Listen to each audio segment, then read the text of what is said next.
Assalamualaikum warahmatullahi wabarakatuh. Perkenalkan, nama saya Ratnabila Febriani. Saya dari Fakultas Agama Islam, Prodi Pendidikan Agama Islam, kelas 2E, Universitas Singapura Bangsa, Karawang. Alhamdulillahirabbil alamin. Wassalatu wassalamu ala asrofil anbiya'i wal mursalin wa ala alihi washabbihi ajmain. Robbi sohri sadri wa yassir li amri walul 'uqdatam min lisani yafqahu qawli. Amma ba'du. Pertama-tama dan yang paling utama, marilah kita panjatkan puja dan puji syukur kepada kehadirat Allah Subhanahu wa taala yang telah memberikan kita beribu-ribu kenikmatan, yang diantaranya nikmat iman, Islam, serta nikmat sehat walafiat. Salawat beserta salam semoga tetap tercurah limpahkan kepada junjungan kita, yakni Habibana wa Nabiyana wa Maulana Muhammad sallallahu alaihi wasallam. Dan tak lupa kepada keluarganya, sahabatnya, serta kita selaku umatnya hingga yaumil qiyamah.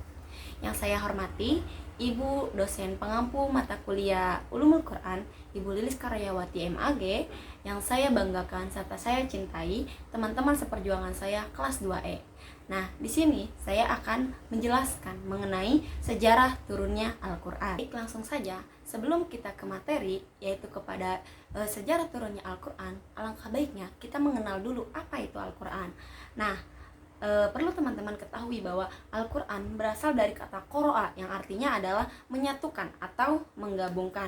Sedangkan menurut Imam As-Suyuti dalam Al-Itqan fi Ulum Al-Quran mendefinisikan Al-Quran bagaimana kalamullah yang diturunkan kepada Nabi Muhammad SAW yang tidak dapat ditandingi oleh yang menentangnya walaupun sekedar satu surat saja. Jadi Al-Quran tidak ada yang menandingi tidak ada yang bakal menandingi walaupun hanya satu surat saja. Nah, ada perbedaan Al-Quran dan hadis.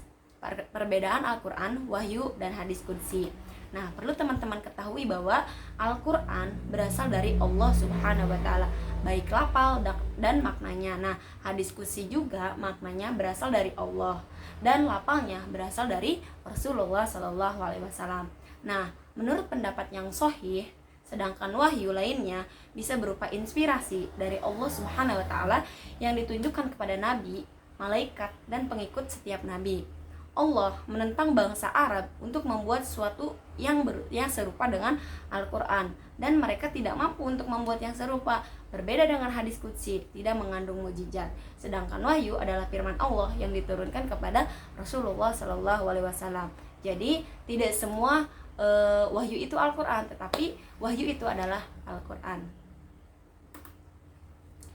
Maksudnya adalah kayak tidak semua wahyu itu Al-Quran, tapi Al-Quran itu adalah wahyu Allah Subhanahu wa taala yang diturunkan kepada Nabi Muhammad sallallahu alaihi wasallam. Terus yang ketiga ada Al-Quran hanya dinisabkan kepada Allah sehingga dikatakan Allah berfirman, sementara itu hadis qudsi seperti yang telah disampaikan sebelumnya kadang diriwayatkan dengan disandarkan kepada Allah, sehingga penisbatan seperti ini adalah penisbatan awal mula kalam, terus sehingga dikatakan Allah berfirman. Terus yang keempat ada seluruh isi Al-Quran dinukil secara mutawatir.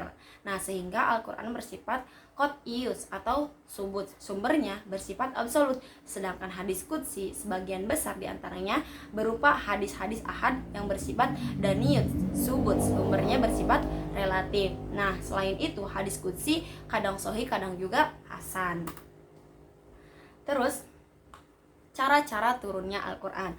Nah, perlu teman-teman ketahui bahwa cara-cara turunnya Al-Quran itu ada 7 cara ya teman-teman. Yang pertama ada ar-ruya as-shadiqah. Nah, ar-ruya as-shadiqah itu berupa mimpi yang benar. Jadi pada saat itu Rasulullah bermimpi bahwa akan ada wahyu gitu yang datang kepadanya melalui mimpi yang benar itu.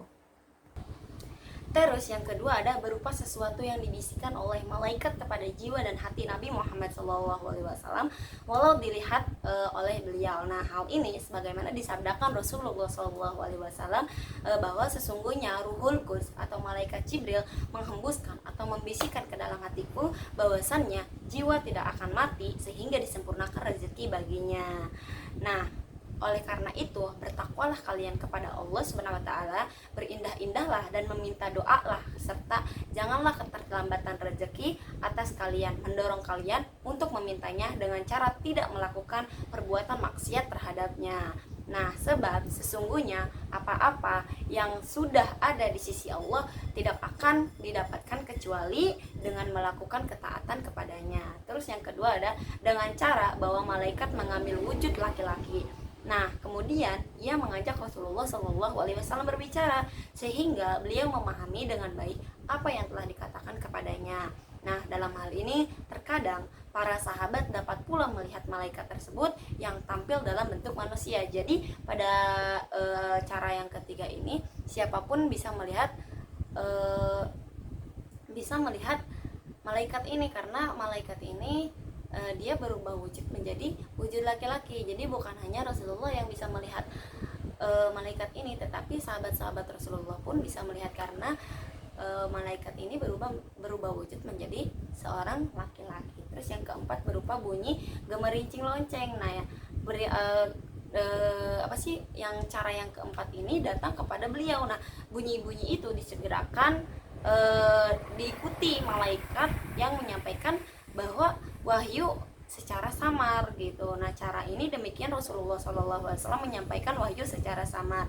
Nah, cara ini merupakan cara yang paling berat dirasakannya sampai-sampai beliau berkeringat sekalipun itu terjadi pada hari yang amat dingin. Nah, demikian pula mengakibatkan unta beliau duduk bersimpuh ke bumi bila beliau sedang menungganginya karena saking beratnya cara yang keempat ini. Terus pernah juga pada suatu kali bahwa wahyu datang dengan cara tersebut. Pada saat itu beliau sedang digendong oleh Zaid bin Sabit, yaitu sahabat Rasulullah atau bisa disebut dengan sekretarisnya Rasulullah SAW, bahwa ketika saat itu Rasulullah sedang di atas Zaid bin Sabit, yaitu sahabat Rasulullah atau sekretarisnya Rasulullah. Nah, sehingga Zaid juga merasakan beban sedemikian berat yang hampir saja membuat tulang belulang atau otot-ototnya seperti terimpit-impit karena saking beratnya cara yang keempat ini. Terus ada yang kelima berupa malaikat dalam bentuk aslinya. Ya, bisa dilihatlah. Jadi Rasulullah SAW itu pada saat beliau menerima wahyu yang kelima ini, Rasulullah bisa melihat langsung wujud malaikat itu dengan tidak merubah apapun. Jadi wujud asli malaikat itu dilihat oleh Rasulullah SAW. Kemudian diwahyukan kepada beliau beberapa wahyu sesuai dengan kehendak Allah. Nah, peristiwa seperti ini dialami oleh Nabi Muhammad SAW secara 2 kali sebagaimana disebutkan dalam Quran surat An-Najm. Jadi ayat 1 sampai ayat akhir. Jadi peristiwa ini atau turunnya wahyu yang kelima ini itu diceritakan di dalam Quran surat An-Najm. Boleh teman-teman nanti melihat ya Quran surat An-Najm. Nah, terus yang keenam ada berupa wahyu yang diwahyukan Allah kepada Nabi Muhammad SAW. Nah, yaitu saat beliau berada di atas langit pada malam Mi'raj. Nah, pada saat itulah beliau menerima perintahnya mengenai kewajiban sholat 5 waktu. Nah, metode ini pun mengisyaratkan betapa mulianya posisi Al-Mustafa di antara seluruh makhluk Allah Subhanahu wa taala. Terus yang ketujuh ada berupa kalamullah atau ucapan Allah Subhanahu wa taala kepada beliau atau kepada Rasulullah SAW tanpa perantara malaikat. Nah, ini pernah terjadi pada Nabi Musa yang pernah Allah ajak berbicara dengannya. Peristiwa seperti ini juga dialami oleh Nabi Musa alaihissalam dan diabadikan secara qat'i berdasarkan nas Al-Qur'an. Nah, adapun kepada Nabi Muhammad SAW terjadi dalam hadis tentang peristiwa Isra. Nah, caranya jadi menurut Syekh Syafiur Rahman Al-Mubaraki, sebagian ulama mendapatkan caranya menjadi 8, tetapi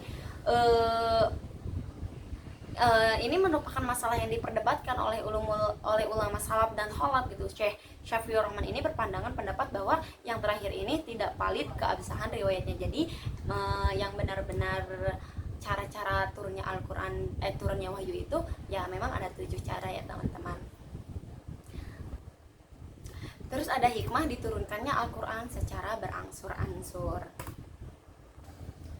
Nah, hikmah diturunkannya Al-Quran secara berangsur-angsur. Nah, hikmah ini turunnya Al-Quran secara berangsur-angsur merupakan suatu metode yang berfaedah bagi kita untuk mengaplikasikan kedua proses tersebut, yang dimana harus dilalui. Nah, sebab turunnya Al-Quran secara berangsur-angsur ini bersifat alami, itu dapat meningkatkan mutu pendidikan bagi umat Islam untuk memperbaiki jiwa manusia, meluruskan perilakunya, terus membentuk kepribadian yang menyempurnakan eksistensinya sendiri. Terus sebagaimana yang kita ketahui bahwa segala sesuatu yang Allah kehendaki itu mengandung hikmah dan memiliki tujuan. Nah, begitu juga dengan proses turunnya Al-Quran secara bertahap. Di antara hikmah atau tujuannya adalah yang pertama, untuk menguatkan Nabi Muhammad SAW dalam menerima dan menyampaikan kalam Allah kepada umat manusia dalam melaksanakan tugasnya. Nah, Rasulullah juga sering menghadapi hambatan dan tantangannya di dalam melaksanakan tugasnya. Jadi Rasulullah sering mengalami hambatan dan tantangan. Di samping itu dapat juga menghibur hati beliau pada saat menghadapi kesulitan, kesedihan atau perlawanan dari orang-orang kafir. Terus yang kedua, ada merupakan mujizat bagi Nabi untuk menjawab dan mematahkan tantangan orang-orang kafir. Seringkali mereka atau orang kafir itu mengajukan pertanyaan-pertanyaan dengan maksud melemahkan dan menentang, juga menguji kenabian Rasulullah SAW. Nah, mereka pernah menyatakan tentang kiamat kapan datangnya. Nah, mereka tuh orang-orang kafir itu pernah bertanya kepada Rasulullah bahwa kapan itu kiamat datangnya gitu. Nah, terus yang ketiga ada memudahkan Nabi dalam menghafal lafaz Al-Quran, mengingat Al-Quran bukan syair atau prosa, tetapi kalam Allah yang sangat berbobot isi maknanya, sehingga memerlukan hafalan dan kajian secara khusus. Dan untuk membacanya kepada umat serta menjelaskan dan memberikan contoh-contoh pelaksanaan jika Al-Quran diturunkan sekaligus, tentu akan memberatkan Nabi jika harus membaca dan menjelaskannya. Terus yang keempat ada memudahkan umat pada masa itu untuk menghafal, mencatat, dan memahami Al-Quran. Nah, turunnya Al-Quran secara berangsur-angsur memudahkan Nabi untuk menghafal dan memahaminya. Terutama Nabi sangat takut apabila Al-Quran tidak menetap di hatinya.